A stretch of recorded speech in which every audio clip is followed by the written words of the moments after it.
Hello students, welcome back to organised knowledge channel. और आज की इस वीडियो में बच्चों हम अभ्यास प्रश्न पत्र 1 जो है वो करेंगे for 2020-21 for class 10th Hindi medium के बच्चों के लिए। ये प्रश्न पत्र है, प्रैक्टिस पेपर है ये। और इसमें स्टार्टिंग में जो है इंस्ट्रक्शंस दी गई हैं जो आप पढ़ सकते हो। 80 मार्क्स का आपका पेपर होगा। और जो है आपका पेपर देखिए अ, ब, स और ड जो है भाग में बटा हुआ होगा।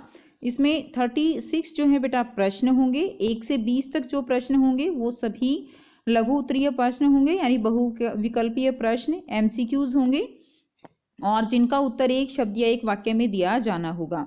उसके बाद देखिए 21 से 26 तक आपके 2 अंक के प्रश्न होंगे। 27 से 33 आपके 3 अंक के प्रश्न होंगे, और 34 से 36 यानी 3 प्रश्न आपके 5 अंक के रहेंगे। तो ये इंस्ट्रक्शंस आप यहाँ से पढ़ सकते हो। और अब की बार बेटा आपके एमसीक्यू जो है बहुविकल्पीय प्रश्न, वो लास्ट जो पेपर था आपका सीबीएसई का, उससे ज़्यादा मार्क्स के अब की बार आपके ये प्रश्न आने वाले हैं। सो खंड अ हम करेंगे। तो देखिए पहला प्रश्न क्या है कि जब मैग्नीशियम रिबन को हवा में जलाया जाता है तो इस क्रिया का एक प्रेक्षण लिखिए। तो जब मैग्नीशियम रिबन को आप हवा में जलाओगे तो क्या बनेगा? मैग्नीशियम ऑक्साइड बनेगा। सफ़ेद रंग का ये मैग्नीशियम ऑक्साइड बनता है। मैग्नीशियम इस जो अभिक्रिया है उसको संतुलित करोगे तो इसको 2 से गुणा कर दोगे और इसको भी 2 से गुणा कर दोगे। अब ये अभिक्रिया संतुलित है। तो ये आपका जो है अभिक्रिया हो गई। और इसमें क्या बनेगा? सफ़ेद रंग का इसमें मैग्नीशियम ऑक्साइड बन जाएगा। ठीक है, इसका जो आंसर है इस पेपर के आंसर, उसका लिंक आपको डिस्क्रिप्शन बॉक्स में मिल जाएगा, वहां से आप इसको डाउनलोड भी कर सकते हो। नेक्स्ट देखिए, एक शंक्वाकार फ्लास्क में जब सल्फ्यूरिक अम्ल को जिंक के टुकड़ों पर डाला जाता है, फ्लास्क को छूने पर क्या आपको इसके तापमान में कोई बदलाव महसूस होता है? तो बेटा देखिए, जब फ्लास्क में सल्फ्यूरिक अम्ल को जिंक के टुकड़ों पर डाला जाता है तो सल्फ्यूरिक अम्ल के साथ किसकी अभिक्रिया होगी? जिंक की अभिक्रिया होगी। और क्या बन जाएगा? ये बन जाएगा ZnSO4 और हाइड्रोजन गैस जो है यहाँ से निकलेगी। साथ में यहाँ से ऊष्मा निकलती है, और ऊष्मा निकलने के कारण क्या होगा? तापमान जो है वो यहाँ पर बढ़ जाएगा। ठीक है, तो यहाँ पर क्या होगा? तापमान बढ़ जाएगा। नेक्स्ट देखेंगे, बेकिंग सोडे का रासायनिक नाम और रासायनिक सूत्र क्या है? तो देखिए बेकिंग सोडे का रासायनिक नाम क्या होता है? Sodium bicarbonate. ठीक है, रासायनिक नाम होगा सोडियम बाइकार्बोनेट। और रासायनिक सूत्र क्या होगा? रासायनिक सूत्र जो है बहुत आसान है, NaHCO3। ये क्या होगा? सोडियम बाइकार्बोनेट का रासायनिक सूत्र होगा, यानी बेकिंग सोडे का रासायनिक सूत्र होगा। और धोने वाले सोडे का क्या होता है? Na2CO3। H की जगह यहाँ पे 2 आ जाएगा। नेक्स्ट देखिए, कार्बन के यौगिक कैसे होते हैं? उच्च क्वथनांक लेकिन निम्न गलनांक वाले, उच्च गलनांक लेकिन कम क्वथनांक वाले, या निम्न गलनांक और क्वथनांक वाले, या उच्च गलनांक या क्वथनांक वाले। तो बेटा जो कार्बन के यौगिक होते हैं उनका जो क्वथनांक और गलनांक है वो कम होता है। तो सी जो है इसका सही आंसर होगा। और ये जो 1 मार्क के क्वेश्चन होते हैं ना, ये आपके लिए बड़े इंपॉर्टेंट होते हैं। इसमें क्या होता है कि एमसीक्यू जब आप करते हो, एक तो वैसे ही आपके पेपर में ज़्यादा मार्क्स के आने वाले हैं, दूसरा क्या है कि इसमें कंप्लीट चैप्टर से जो क्वेश्चंस होते हैं वो उठाए जाते हैं, जिससे आपके पूरे जो आपका चैप्टर होता है उसकी रिवीजन भी एक तरह से हो जाती है। इसलिए आप जितना भी कोशिश कीजिए, अब आप प्रैक्टिस सिलेबस आपका हो चुका है, प्रैक्टिस पेपर उठाइए। प्रैक्टिस पेपर से जितनी प्रैक्टिस करेंगे उतना आपके लिए बहुत अच्छा है। ठीक है, चलिए क्वेश्चन नंबर 4 करते हैं। कांच के प्रिज्म में सफेद प्रकाश का कौन सा रंग सबसे तेज और कौन सा रंग सबसे धीमी गति से चलता है? तो देखिए कांच के प्रिज्म में प्रकाश का कौन सा रंग सबसे तेज चलेगा? तो लाल रंग जो है वो सबसे तेज चलता है। और कौन सा रंग धीमा चलेगा? नीला रंग जो है वो सबसे धीमी गति से चलता है। नेक्स्ट करेंगे क्वेश्चन नंबर 5। देखिए, मोटर कार की हेडलाइट में किस प्रकार के दर्पणों का उपयोग किया जाता है? तो किस प्रकार के दर्पणों का उपयोग होता है? अवतल दर्पणों का उपयोग होता है। और क्यों उपयोग किया जाता है? क्योंकि उसके अंदर जो किरणें हैं वो क्या होती हैं? टकराने के बाद यहाँ से इस तरह से समांतर चली जाती हैं। ठीक है, समांतर चले जाने से क्या होगा? हम इजीली जो है आगे का देख सकते हैं। नेक्स्ट देखिए, 6th का सेकंड पार्ट है। 6th का फर्स्ट पार्ट करेंगे, 5th हमारा हो गया। जब प्रकाश किरण एक माध्यम से दूसरे माध्यम में जाती है तो प्रकाश की किरण क्यों झुकती है? तो देखिए क्या होता है, जब प्रकाश की किरण एक माध्यम में दूसरे माध्यम में जाती है तो प्रकाश के वेग में परिवर्तन होता है। अब प्रकाश जो है वो ये डिपेंड करेगा सरल से जो है वो कैसे माध्यम में, विरल माध्यम में प्रवेश कर रही है, या प्रकाश की किरण विरल माध्यम से सघन माध्यम में प्रवेश कर रही है। ठीक है, सघन माध्यम है ये। तो सघन माध्यम से विरल माध्यम में या विरल से सघन में प्रवेश करेगी, इस पे डिपेंड करेगा कि प्रकाश की किरण जो है वो किस तरफ झुकेगी। ठीक है, अविलंब से दूर जाएगी या अविलंब की ओर झुकेगी।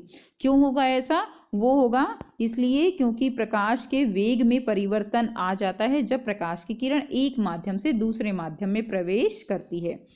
6 का सेकंड करेंगे।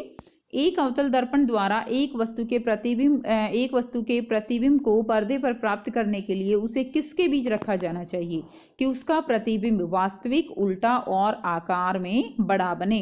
तो बेटा ये कौन सी स्थिति होगी? ये स्थिति होगी F और C के बीच की। ठीक है, जब आपने किरण आरेख किए होंगे तो आपने देखा होगा कि जो है किस तरह से जो प्रतिबिंब है वो बनता है। तो F और C के बीच में जब हम रखते हैं वस्तु को, तब हमें प्रतिबिंब वास्तविक, उल्टा और आकार में बड़ा मिलेगा। नेक्स्ट करेंगे प्रश्न 7। देखिए, फ्लेमिंग के दक्षिण हस्त के नियम में अंगूठे और तर्जनी की दिशा में सांकेतिक भौतिक राशियों का नाम बताइए। तो दक्षिण हस्त के नियम में, ठीक है, तो दक्षिण हस्त के नियम में अंगूठा किसकी ओर संकेत करता है? अंगूठा जो है वो गति की, जो भी बल लगता है एक तरह से बल की दिशा की ओर संकेत करेगा। ठीक है, अंगूठा किसकी ओर संकेत करता है? बल की दिशा। और उसके बाद देखिए तर्जनी, तर्जनी किसकी ओर संकेत करती है? तर्जनी जो है वो चुंबकीय क्षेत्र की ओर संकेत करेगी, चुंबकीय क्षेत्र की ओर संकेत करती है तर्जनी। आपने याद किया था FBI, एफ का मतलब क्या है? यानी फादर। एफ जो है यहाँ पर देखिए FBI भी याद कर सकते हो, या आप एक और ट्रिक है फादर मदर चाइल्ड, ये भी आप कर सकते हो। तो देखिए इसमें ये ट्रिक ठीक है, फादर मदर चाइल्ड। तो इसमें क्या होता है? एफ जो है वो अंगूठा जो है बल की गति की दिशा की ओर संकेत करता है, तो यानी फोर्स। एम जो है तर्जनी यानी चुंबकीय क्षेत्र, एम यानी मैग्नेटिक फील्ड यानी चुंबकीय क्षेत्र, जो है चुंबकीय क्षेत्र की जो दिशा है उसके बारे में संकेत करेगा। और सी यानी जो विद्युत धारा है उसके बारे में बताएगा, और वो कौन होगी? वो मध्यमा होगी। ठीक है, तो अंगूठा, तर्जनी और मध्यमा, तो यहाँ से आप याद करेंगे। नेक्स्ट है, एक धारावाही परिनालिका को मुक्त अवस्था में लटकाने पर वह किस दिशा में स्थिर होगी और क्यों? तो बेटा वो उत्तर दक्षिण दिशा में स्थिर होगी। क्यों होगी उत्तर दक्षिण दिशा में स्थिर? क्योंकि परिनालिका वो एक बार चुंबक की तरह काम करती है। हमने पढ़ा था कि जो परिनालिका है वो एक बार चुंबक की तरह काम करती है, इसलिए वो उत्तर दक्षिण दिशा की ओर जो है मुक्त अवस्था में लटकाने पर वो स्थिर हो जाएगी, जैसे चुंबक होती है। इनके प्रतीक लिखिए। विद्युत सेल और बैटरी के प्रतीक लिखने हैं, बहुत आसान है। ये देखिए, ये क्या हो गया? ये एक सेल हो गया, ये जो है जो बड़ी लाइन होती है वो प्लस होती है, छोटी लाइन माइनस होती है। और बैटरी जब हम दिखाएंगे तो बैटरी को हम इस तरह से, बैटरी क्या होती है? बैटरी जो है वो बैटरी जो सेल होते हैं उनके संयोजन से बनती है। तो इस तरह से, और हम इसको जो है क्या करते हैं, देखिए इनको ऐसे मिला देते हैं, ऐसे, ठीक है, ऐसे मिला देते हैं, तो ये क्या बन गई? ये जो है बैटरी बन गई। ये 1 2 3 और 4 सेल की बैटरी हो गई है। ठीक है, तो ये क्या, ये प्लस हो जाएगा और ये माइनस हो जाएगा। उसके बाद देखिए, किसी प्रतिरोध जिसमें विद्युत धारा और उसके सिरों के बीच विभवांतर V तथा समय में उत्पन्न ऊष्मा क्या होगी? तो आपको यहाँ पर उत्पन्न ऊष्मा बतानी है, यानी आपको यहाँ पर H का फॉर्मूला बताना है। H यानी उत्पन्न ऊष्मा, हीट। ठीक है, तो यहाँ पर क्या होगा? H is equal to I² RT। ये जो है क्या हो जाएगा? फॉर्मूला हो जाएगा। T समय हो गया, R जो है क्या हो गया? प्रतिरोध, और I क्या है? उस विद्युत धारा। तो क्या फॉर्मूला हो जाएगा? I² RT। तो I को चेंज करके ओम्स लॉ लगा के, यहाँ पे ओम का नियम लगा के, और आप इसको भी चेंज कर सकते हो। ठीक, नेक्स्ट देखिए, धमनी और शिरा में एक एक अंतर बताइए। तो बेटा धमनी क्या होती है? धमनी जो है ऑक्सीजनित जो रक्त होता है उसको हृदय से शरीर के जो सारे अंग हैं वहां तक लेकर जाती है। और शिराएं क्या करती हैं? शिराएं जो कार्बन डाइऑक्साइड युक्त जो रुधिर होता है उसको शरीर के सभी भागों से लाकर कहाँ छोड़ती हैं? हृदय तक छोड़ती हैं। ठीक है, तो शिराएं और धमनी में यही अंतर हो जाएगा। उसके बाद देखिए नेक्स्ट क्या है? और बेटा शिराओं में वाल्व होते हैं, धमनी में वाल्व नहीं होते। तो ये कंप्लीट बहुत इंपॉर्टेंट क्वेश्चन है आपका। क्वेश्चन नंबर 11, प्रकाश संश्लेषण की प्रक्रिया के लिए संतुलित रासायनिक समीकरण लिखिए। तो आपको संतुलित रासायनिक समीकरण लिखना है, तो देखिए क्या होगा? CO2 carbon dioxide plus water क्या बनेगा? ग्लूकोज, C6H12O6 ग्लूकोज बनेगा, प्लस ऑक्सीजन गैस निकलेगी। आप 6 से इसको जो है संतुलित करोगे तो 6 से इसको गुणा कर दीजिए। ठीक है, तो ये जो है इसकी क्या हो जाएगी? संतुलित रासायनिक समीकरण। नेक्स्ट देखिए, रेगिस्तान पौधे कब कार्बन डाइऑक्साइड लेते हैं और प्रकाश संश्लेषण की प्रक्रिया करते हैं? तो जो रेगिस्तान वाले पौधे होते हैं वो रात में कार्बन डाइऑक्साइड लेते हैं, क्योंकि उनके जो स्टोमेटा होते हैं, रंध्र होते हैं, वो रात में जो है खुलते हैं। तो रेगिस्तानी पौधे रात में कार्बन डाइऑक्साइड लेते हैं और प्रकाश संश्लेषण की प्रक्रिया करते हैं। नेक्स्ट करेंगे प्रश्न 12, निम्नलिखित को आहार श्रृंखला में उनके पोषक स्तर के आरोही क्रम में लिखना है। तो सबसे पहले जो है देखना है कि सबसे नीचे वाला पोषक स्तर कौन सा है। तो सबसे नीचे वाला पोषक स्तर क्या हो जाएगा, घास हो जाएगा। ठीक है, घास को कौन खाएगा, घास को जो है यहाँ पर खरगोश खाएगा। ठीक है, घास को खरगोश, खरगोश को कौन खाएगा, खरगोश को जो है यहाँ पर देखिए घास हो गया, घास को खरगोश खाएगा, खरगोश को जो है सांप खा लेगा। ठीक है, और सांप को कौन खा सकता है, सांप को बाज जो है वो खा लेगा। ठीक है, तो ये आपका जो है कंप्लीट हो जाएगा। नेक्स्ट क्वेश्चन दिया गया है, बैक्टीरिया और कवक को जैव अपघटक क्यों कहा जाता है।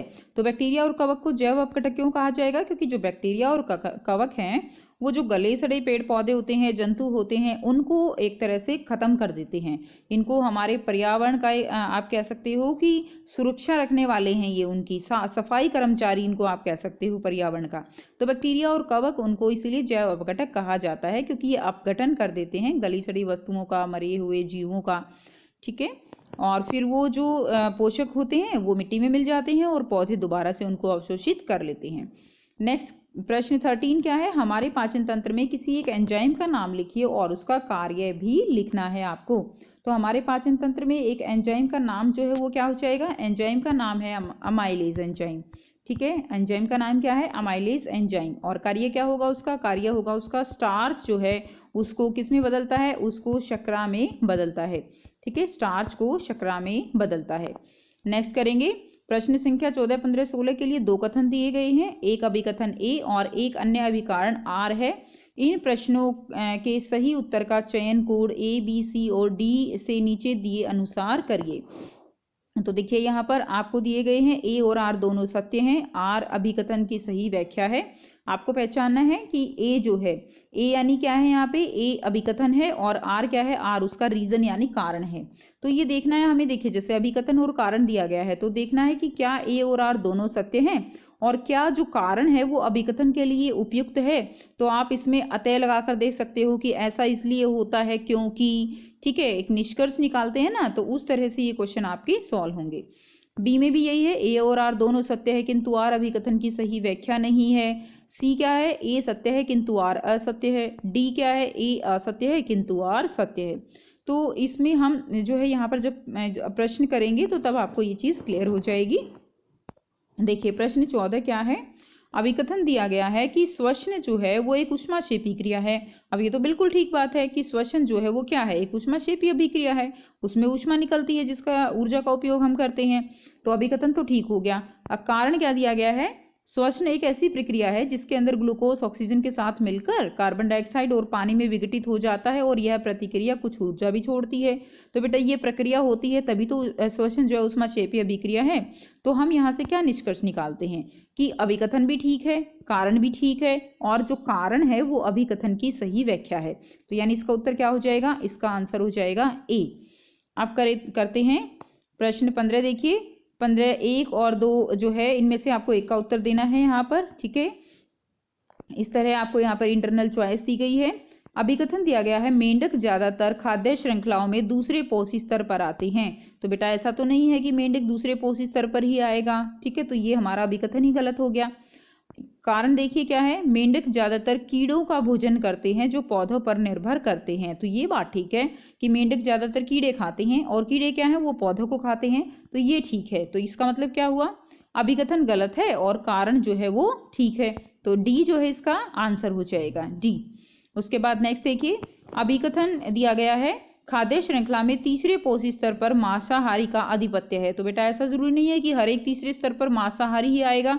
तो ये भी क्या हो गया, गलत हो गया। कारण देखिए, कुछ मांसाहारी द्वितीयक उपभोक्ता हैं। तो ये हो सकता है कुछ मांसाहारी ही वो क्या है, द्वितीयक उपभोक्ता हो सकते हैं। तो ये बिल्कुल ठीक बात है। तो यानी इसका आंसर भी क्या हो गया, इसका आंसर भी डी ही हो जाएगा। ए असत्य है किंतु आर जो है वो सत्य है। अब चलते हैं प्रश्न 16 की तरफ। अभिकथन दिया गया है, मेंडल द्वारा दिया गया पृथक्करण सिद्धांत युग्मकों की शुद्धता का सिद्धांत है। ये बिल्कुल ठीक बात है। मेंडल ने पृथक्करण सिद्धांत जो है वो युग्मकों की शुद्धता का ही एक सिद्धांत है। कारण दिया गया है किसी लक्षण के लिए युग्मक शुद्ध होते हैं, तो ये भी बिल्कुल ठीक है कि लक्षण के लिए युग्मक जो है वो क्या होने चाहिए, वो शुद्ध होते हैं। तो इसका मतलब क्या है, और ये तभी तो पृथक्करण सिद्धांत जो है युग्मकों की शुद्धता का सिद्धांत है। तो यानी यहाँ पर ये भी ठीक है, ये भी ठीक है, और ये इसका सही व्याख्या भी है। तो ए जो है इसका सही उत्तर हो जाएगा। नेक्स्ट करेंगे, प्रश्न संख्या 17 से 20 में 5 उपभाग हैं। तो 17 से 20 तक जो है उसमें 5 उपभाग हैं। आप में से कि आपको इन प्रश्नों में से किसी भी 4 उपभाग के उत्तर की अपेक्षा की जाती है। तो प्रश्न जो है 17 देखिए, निम्नलिखित 17 फर्स्ट से लेकर 5th तक के प्रश्न आपको पढ़ने हैं और 4 के उत्तर आपको देने हैं। आपको यहाँ पर देखिए पैराग्राफ दिया गया है, पोषण की प्रक्रिया के दौरान ली गई खाद्य सामग्री का उपयोग कोशिकाओं में विभिन्न जैविक प्रक्रियाओं के लिए ऊर्जा प्रदान करने के लिए किया जाता है। विविध जीव इसे अलग अलग तरीकों से प्रयोग करते हैं। कुछ ऑक्सीजन का उपयोग करके ग्लूकोज को पूर्ण रूप से विघटित करते हैं, तो कुछ ऐसे अन्य मार्गों का उपयोग करते हैं जिनमें ऑक्सीजन शामिल नहीं है। ठीक है, तो अब हमें क्या करना है, अब हमें यहाँ से इस पैराग्राफ जो दिया गया है इसके आधार पर प्रश्न करने हैं। विभिन्न जीवों में ऊर्जा प्रदान करने के लिए ग्लूकोज का ऑक्सीकरण करने के लिए 2 तरीके आपको बताने हैं। तो कौन से हुए 2 तरीके? 2 तरीके हुए वायवीय श्वसन और अवायवीय श्वसन। ऑक्सीजन की उपस्थिति में वायवीय श्वसन होगा और ऑक्सीजन की अनुपस्थिति में कौन सा श्वसन होगा? वो अवायवीय श्वसन होगा। ठीक है, तो ये बाकी ऑप्शन भी आप पढ़ सकते हैं बेटा। नेक्स्ट देखिए, अवायवीय श्वसन में देखी जाने वाली विशिष्ट प्रक्रियाएं कौन सी हैं? तो अवायवीय श्वसन में कौन सी प्रक्रियाएं होंगी? क्या ऑक्सीजन की उपस्थिति होगी? ये तो नहीं होगी। कार्बन डाइऑक्साइड का निष्कासन होता है, तो कार्बन डाइऑक्साइड का निष्कासन होता है, ऊर्जा का विमोचन भी होता है और लैक्टिक एसिड भी बनता है। यानी ये तीनों ही पॉइंट हो जाएंगे। तो अब आंसर देखिए, यहाँ पे आपको बताना है, तो हमारे आंसर ये आए ना BCD, तो इसमें देख लिए BCD कहाँ पर है, ये है, तो इसका आंसर क्या हो जाएगा? इसका आंसर हमारा C जो है वो ओके होगा।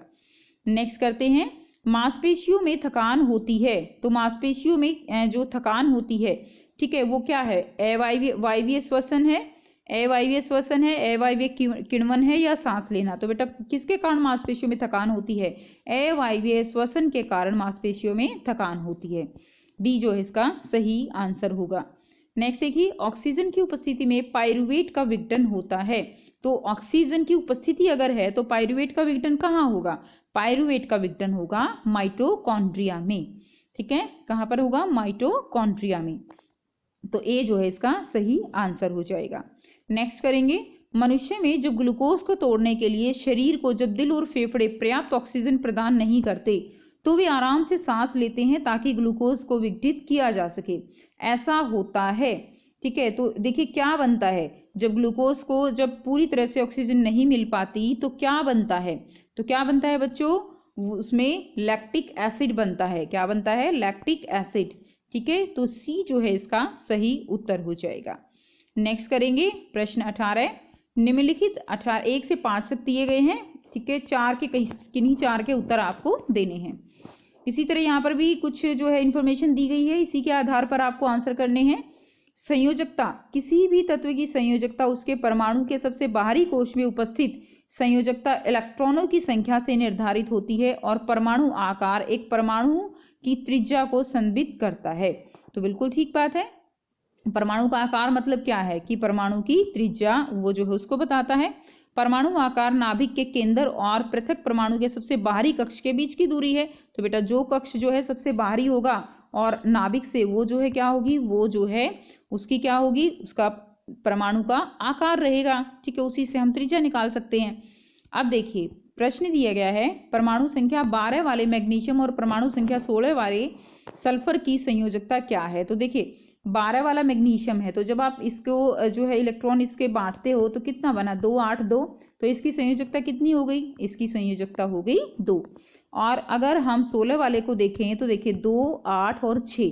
अब इसको अपने आखिरी कक्ष में पूरे करने के लिए कितने इलेक्ट्रॉन चाहिए? 2 इलेक्ट्रॉन चाहिए, तो इसकी संयोजकता भी कितनी हो गई? 2 हो गई। तो आंसर क्या आ गया? आंसर हमारा ए हो गया, 2 और 2। ठीक है, चलिए अब नेक्स्ट करते हैं। किसी आवर्त के तत्व और उसकी परमाणु संख्या दी गई है। तो देखिए तत्व दिया गया है, उसकी परमाणु संख्या दी गई है अब आपको यहाँ पर बताना है कि तत्वों की संयोजकता ज्ञात की जा सकती है। तो बेटा तत्व की संयोजकता कैसे ज्ञात की हमने, अभी क्या देखा हमने, आखिरी कक्ष के इलेक्ट्रॉन देखे ना, तो परमाणु के बाहरी कोश में उपस्थित संयोजकता इलेक्ट्रॉनों की संख्या से तत्व की संयोजकता ज्ञात की जा सकती है। पहली लाइन में हमें अपना आंसर मिल गया। ठीक है, तो बाकी तीन भी आप पढ़ सकते हो बेटा, कोई जो है यहाँ पर आप देख सकते हो कि ये क्यों गलत है। नेक्स्ट करेंगे 18 का थर्ड, किसी समूह में ऊपर से नीचे जाने पर संयोजकता, देखिए समूह में ऊपर से नीचे जाने पर क्या होता है संयोजकता का, समूह में ऊपर से नीचे आने पर संयोजकता जो है वो एक समान रहती है। ठीक है, तो संयोजकता क्या रहेगी, संयोजकता समान रहती है। जैसे आपने एग्जाम्पल भी देखे होंगे ना, पोटाश अगर हम देखें तो देखिए हाइड्रोजन है सबसे ऊपर, फिर उसके बाद क्या है सोडियम है, फिर पोटाशियम है, इसकी संयोजकता भी एक है, इसकी भी एक है, इसकी भी एक है, और ये एक ही समूह के तत्व हैं। उसके बाद करेंगे तो इसका आंसर कितना हो गया, इसका आंसर हो गया सी। फोर्थ वन करेंगे, दूसरे आवर्त में तत्वों की परमाणु त्रिज्या दी गई है। तो ये देखिए ये परमाणु त्रिज्या दी गई है इन सभी तत्वों की। आप तत्वों की परमाणु त्रिज्या को आरोही क्रम में लिखना है। तो आरोही क्रम में लिखना है, तो आरोही क्रम में मतलब सबसे पहले छोटी देख लेते हैं, ऑक्सीजन है सबसे छोटी। अब देखिए ऑक्सीजन हो गया, मान लीजिए ये ए ही हो गया। उसके बाद देखिए ऑक्सीजन के बाद क्या है, कार्बन है, उसके बाद ये कार्बन हो गया, कार्बन के बाद है बोरान, ठीक है ये बोरान हो गया, उसके बाद है बेरिलियम, उसके बाद है लिथियम। तो फर्स्ट ही हमें हमारा आंसर मिल गया। ठीक, बहुत आसान है। तो बाकी तीन भी आप देख सकते हो, बाकी तीन जो है वो क्या हो जाएंगे, गलत हो जाएंगे। नेक्स्ट करेंगे 18 का फिफ्थ, ग्राफ प्रदर्शित कर रहा है। क्या प्रदर्शित कर रहा है ग्राफ, यहाँ से स्टार्ट होता है ऐसे ऐसे आके यहाँ पे रुक जाता है, इसका मतलब क्या हुआ, इसका मतलब हुआ कि लगातार क्या हो रहा है, कम हो रहा है। ठीक है, तो परमाणु यहाँ पर क्या दी गई है, परमाणु त्रिज्या दी गई है। तो नीचे क्या हो रहा है कि परमाणु त्रिज्या जो है वो घट रही है, कहाँ से कहाँ आने पर, जब ये क्या है, ये हमारा जो है बाएं से दाएं की तरफ जाने पर क्या होता है, परमाणु त्रिज्या घटती है। तो ये डी जो है हमारा सही उत्तर हो जाएगा। जैसे जैसे हम एक आवर्त में जाते हैं तो परमाणु त्रिज्या वो जो है आकार वो छोटा होता चला जाता है। नेक्स्ट देखिए तो इसका आंसर क्या हो गया, डी जो है इसका सही आंसर हो गया। नेक्स्ट करेंगे प्रश्न नंबर 19। इसमें आपको फिर से एक पैराग्राफ दिया गया है, पढ़िए और आंसर करने हैं। संयुक्त सूक्ष्मदर्शी में दो प्रकार के लेंस होते हैं। तो जो सूक्ष्मदर्शी होती है उसमें दो प्रकार के लेंस है, एक ये होता है ऑब्जेक्टिव लेंस और एक आई पीस होता है। ठीक है, पहला आई पीस होता है जहां से हम देखते हैं और दूसरा ऑब्जेक्टिव लेंस होता है। आई पीस एक आवर्तक ग्लास की तरह काम करता है और ऑब्जेक्टिव द्वारा बनाई गई मध्यस्थ प्रतिबिंब को आवर्धित करता है। यानी देखिए ऑब्जेक्ट यहाँ पर है, पहले इसकी जो क्या बनेगी, प्रतिबिंब बनेगा, वो यहाँ पर बना, अब इसका प्रतिबिंब फिर से बनेगा, यानी ये क्या हो गया, ये मध्यस्थ प्रतिबिंब हो गया। इसका प्रतिबिंब फिर से दोबारा से आई पीस बनाएगा जो हमें दिखाई देगा। उसके बाद क्या है, ऑब्जेक्टिव लेंस एक उत्तल लेंस है जिसमें फोकस दूरी कम और आवर्धन क्षमता वो 5x से 100x तक होती है। तो इसकी फोकस दूरी कम होती है और आवर्धन क्षमता ज़्यादा है। आई पीस एक अधिक फोकस दूरी वाला उत्तल लेंस है। तो आई पीस भी एक अधिक फोकस दूरी का उत्तल लेंस है। यहाँ दिए गए संयुक्त सूक्ष्मदर्शी के किरण आरेख में ऑब्जेक्टिव लेंस वस्तु के वास्तविक उल्टा और बड़ा प्रतिबिंब बनता है। तो ऑब्जेक्टिव लेंस से कैसा बनेगा, वास्तविक बनता है, उल्टा बनता है और बड़ा बनता है। ठीक है, तो ये देखिए ये है, ये जो बना हुआ है ये बना हुआ है, वास्तविक भी है, उल्टा भी है और बड़ा भी है।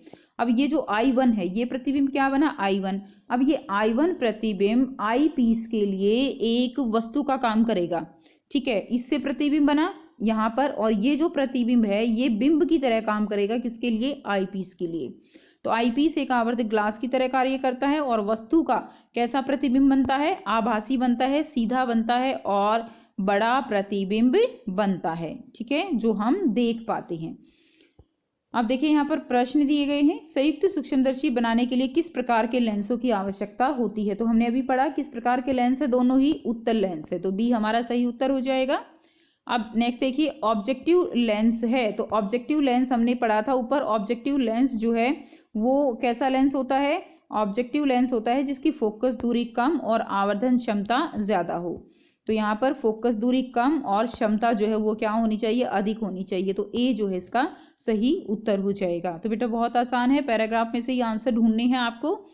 ठीक है, इससे ज़्यादा इजी नहीं हो सकता है।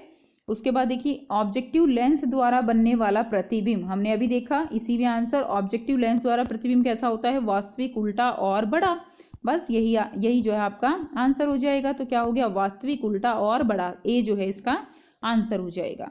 नेक्स्ट देखिए, आईपीस के लिए प्रतिबिंब I1 वस्तु का काम करता है, प्रतिबिंब I2 वस्तु का काम करता है।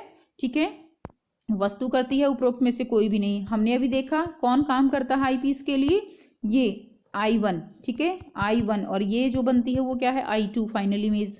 तो I1 जो है वो वस्तु का काम करता है आईपीस के लिए। तो ए जो है इसका सही उत्तर हो जाएगा। नेक्स्ट करते हैं, आईपीस एक आवर्धक ग्लास की तरह कार्य करता है और वस्तु का, तो आईपीस एक आवर्धक ग्लास की तरह कार्य करता है और वस्तु का कैसा प्रतिबिंब बनता है। देखिए लास्ट में हमने किया था, वस्तु का आभासी, सीधा और बड़ा प्रतिबिंब बनता है। तो ऐसे ही आपको आंसर देखने हैं, वास्तविक, आभासी और जो है कैसा बनता है, बड़ा प्रतिबिंब बनता है। आभासी, सीधा और बड़ा बनता है। तो यहाँ से आप आंसर देख लीजिए, आभासी, सीधा और बड़ा प्रतिबिंब बनता है। तो ए जो है इसका सही उत्तर हो जाएगा। नेक्स्ट है प्रश्न 20। तो 20 में क्या है कि 1 से 5 दिए गए हैं, 4 के उत्तर करने हैं। चुंबकीय क्षेत्र के बारे में है ये। चुंबकीय क्षेत्र एक ऐसी राशि है जिसमें परिमाण और दिशा दोनों होते हैं, और किसी चुंबकीय क्षेत्र की दिशा वह मानी जाती है जिसमें अनुदिश दिक्सूची का उत्तर ध्रुव उस क्षेत्र के भीतर गमन करता है। इसलिए परिपाटी के अनुसार चुंबकीय क्षेत्र रेखाएं चुंबक के उत्तर ध्रुव से प्रकट होती हैं और दक्षिण ध्रुव पर विलीन हो जाती हैं। तो यानी उत्तरी ध्रुव से, ये जो है उत्तरी ध्रुव है और ये इसका दक्षिणी ध्रुव है, तो उत्तरी ध्रुव से निकल के और दक्षिणी ध्रुव में क्या हो जाती हैं, विलीन हो जाती हैं। ठीक है, अब चुंबक के भीतर चुंबकीय क्षेत्र की रेखाओं की दिशा दक्षिण से उत्तर की ओर दिखाई देती है और इसके बाहर जो है वो उत्तर से दक्षिण की ओर दिखाई देती है। ठीक है, बाहर अगर देखेंगे तो उत्तर से दक्षिण की ओर होगी, और चुंबक के अंदर अगर देखेंगे तो दक्षिण से उत्तर की ओर वो दिखाई देती है। अब देखिए, अतः चुंबकीय क्षेत्र रेखाएं जो हैं वो एक बंद वक्र होती हैं, वक्र यानी इस तरह से गोला, ठीक है, बंद वक्र के रूप में होती हैं। उसके बाद प्रश्न करेंगे, चुंबकीय क्षेत्र क्या है। चुंबकीय क्षेत्र पदार्थ के चारों ओर चुंबकीय बल कार्यरत है। तो बेटा चुंबकीय क्षेत्र एक बल होता है, चुंबक के चारों ओर का क्षेत्र होता है जहां चुंबकीय बल है, ये भी बात ठीक है। चुंबक के चारों ओर का क्षेत्र जहां तक इसका खिंचाव दूसरे चुंबक द्वारा महसूस होता है, तो ये भी बिल्कुल ठीक है। तो यानी आंसर क्या हो गया, डी जो है इसका सही उत्तर हो जाएगा। सेकंड देखिए, कोई भी दो बल रेखाएं परस्पर एक दूसरे का प्रतिच्छेद नहीं करती। यदि ऐसा हो तो इसका अर्थ है कि प्रतिच्छेद बिंदु पर क्या होगा, बहुत ही इजी है ये। क्या होता है कि दिक्सूची सुई जो है वो दो दिशाओं की ओर इंगित करेगी, जो कि क्या है, जो कि असंभव है। ठीक है, तो ए जो है इसका उत्तर हो जाएगा। थर्ड देखिए, चुंबकीय क्षेत्र की आपेक्षिक प्रबलता को प्रदर्शित करते हैं चुंबकीय क्षेत्र की निकटता की कोटि द्वारा, क्षेत्र रेखाओं की दूरस्था की कोटि द्वारा, या क्षेत्र रेखाओं के लंबवत प्रति क्षेत्रफल में क्षेत्र रेखाओं की संख्या। तो बेटा निकट जितने होंगे उतना प्रबल होगा चुंबकीय क्षेत्र, दूर का नहीं होगा, यानी बी तो हमारा आंसर नहीं हो सकता। क्षेत्र रेखाएं जितनी दूर होंगी उतना ही वो क्या है, उतना ही वो दुर्बल है। क्षेत्र रेखाओं के लंबवत प्रति क्षेत्रफल में कितनी संख्या है वो भी दिखाता है कि कितना प्रबल चुंबकीय क्षेत्र है। तो हमारा आंसर ए और सी दोनों ठीक हैं, तो ए और सी दोनों, तो डी जो है हमारा आंसर इसका ठीक हो जाएगा। नेक्स्ट करते हैं, चुंबकीय क्षेत्र सबसे अधिक प्रबल है, कहाँ पर सबसे अधिक प्रबल होता है, ध्रुवों पर। बहुत ही आसान क्वेश्चन है कि दोनों ध्रुवों पर चुंबकीय क्षेत्र वो सबसे अधिक प्रबल होता है। तो सी जो है इसका सही उत्तर हो जाएगा। नेक्स्ट देखिए, चुंबक के भीतर चुंबकीय क्षेत्र रेखाओं की दिशा उसके कहाँ से कहाँ होती है बेटा, चुंबकीय क्षेत्र रेखाओं की दिशा बतानी है चुंबक के भीतर। हमने क्या कहा था, चुंबक के भीतर जो है दिशा कौन सी होगी, दक्षिण ध्रुव से उत्तर ध्रुव की ओर होगी, और बाहर की तरफ उत्तर से दक्षिण होगी, तो अंदर होगी दक्षिण ध्रुव से उत्तर ध्रुव की ओर। तो ये हो गए बेटे आपके सारे क्वेश्चन। और 32 मार्क्स का पेपर जो है आपका वो MCQs की फॉर्म में, जो रीजन, अभिकथन और कारण की फॉर्म में, और इस तरह से पैराग्राफ फॉर्म में आपको मिलेगा। तो ज़्यादा से ज़्यादा प्रैक्टिस आप इसकी करेंगे तो साथ में आपको जो बड़े क्वेश्चंस है उनकी प्रैक्टिस भी हो जाएगी। ठीक है, तो बाद में हम जो है इसका खंड ब और जो आगे इसके पार्ट है 2 नंबर के क्वेश्चन है, 3 नंबर के क्वेश्चन है, वो सब भी हम धीरे धीरे कवर करेंगे और इस तरह से हम कोशिश करेंगे ज़्यादा से ज़्यादा प्रैक्टिस पेपर को आपको कवर करवाने की, ताकि आपकी प्रैक्टिस अच्छे से हो जाए। और अगर आपको समझ आता है, वीडियो अच्छी लगती है तो लाइक शेयर ज़रूर कर दिया कीजिए और अपने फ्रेंड्स को भी शेयर कीजिए ताकि सब बच्चों को इनका बेनिफिट मिल सके। ठीक है, और सभी आप बच्चे अच्छा स्कोर करके अपने एग्ज़ाम में पास हो सको। सो बेटा, thanks for watching and have a great day.